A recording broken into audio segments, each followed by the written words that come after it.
to Daily Focus. I trust that your week is off to a great start. I'm glad that my computer program is working well again today and wants to talk to the Restream program. I am looking forward to Teacher in Service. I can't believe that August is halfway gone, and it seems like it just got here. Time is flying. Psalm 77. This one and the next one are some of my favorite psalms in all of the book, and I think as we go through them, you will understand why, and maybe they will even become your favorite psalms. David starts this one in a bit of a depressing way because he's just overwhelmed with grief. He's overwhelmed with pressure.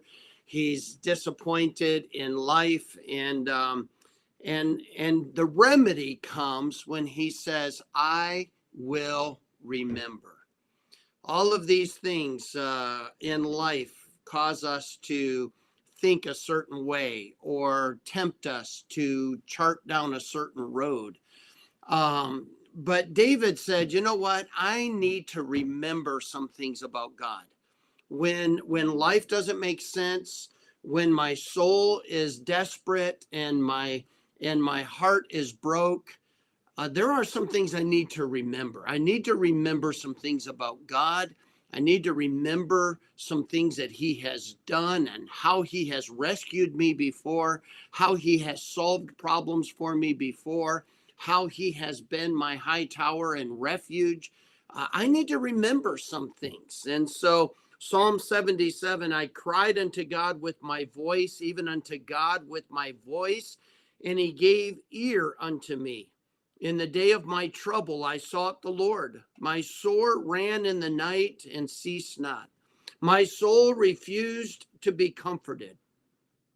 I remembered God and was troubled. I complained, and my spirit was overwhelmed. Selah. Thou holdest mine eyes waking. I am so troubled that I cannot speak. I have considered the days of old, the years of ancient times. I call to remembrance my song in the night. I commune with my own heart, and my spirit made diligent search. Will the Lord cast off forever? And will he be favorable no more? Is his mercy clean gone forever? Doth his promise fail forevermore? Hath God forgotten to be gracious? Hath he in anger shut up his tender mercies? Selah. And I said, this is my infirmity, but I will remember the years of the right hand of the Most High. I will remember the works of the Lord. Surely I will remember thy wonders of old. I will meditate also of all thy work and talk of thy doings.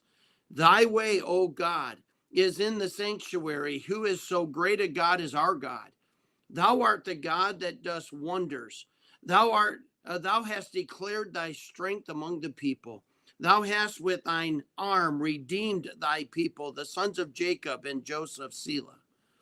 The waters saw thee, O God. The waters saw thee. They were afraid. The depths also were troubled. The clouds poured out water. The sky sent out a sound. Thine arrows also went abroad. The voice of thy thunder was in the heavens. The lightnings lightened the world. The earth trembled and shook.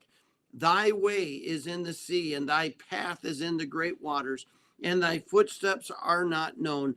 Thou leadest thy people like a flock by the hand of Moses and Aaron. David or Asaph, as you can see in this psalm, is really struggling, and then he comforts his heart by simply saying, "I'm going to remember what my God has done." Let me challenge you.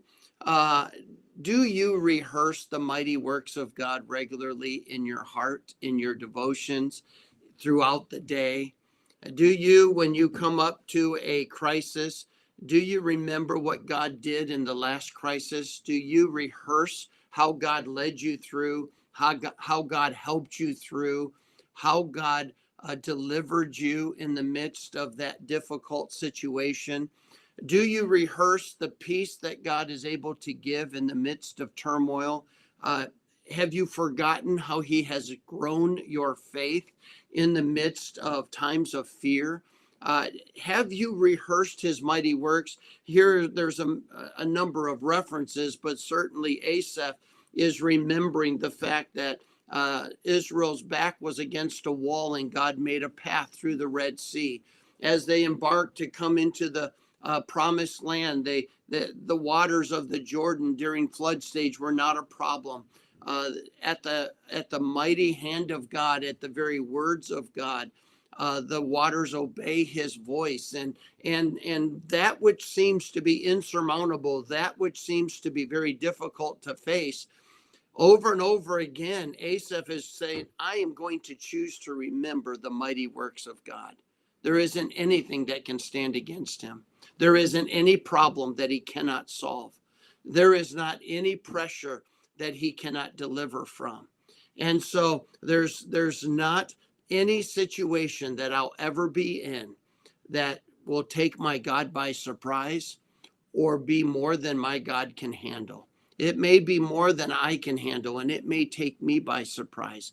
But that's why I walk by faith and not by sight. That is why I trust and live dependent upon God and not my own strength, not my own wisdom, not my own finances. I trust the Lord, and to know that he has a purpose in everything that he does, and he does everything well. And so Asaph reminds us that as life unfolds and we face various situations, to choose to remember how God has worked in the past and believe that he will work in the future. He will work in the present.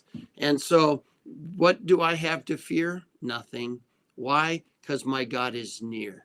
I have nothing to fret over because my God is here. He's present. He's involved. He knows what he's doing. He has a purpose. I can trust him with all of my heart. I will remember his marvelous and wonderful works.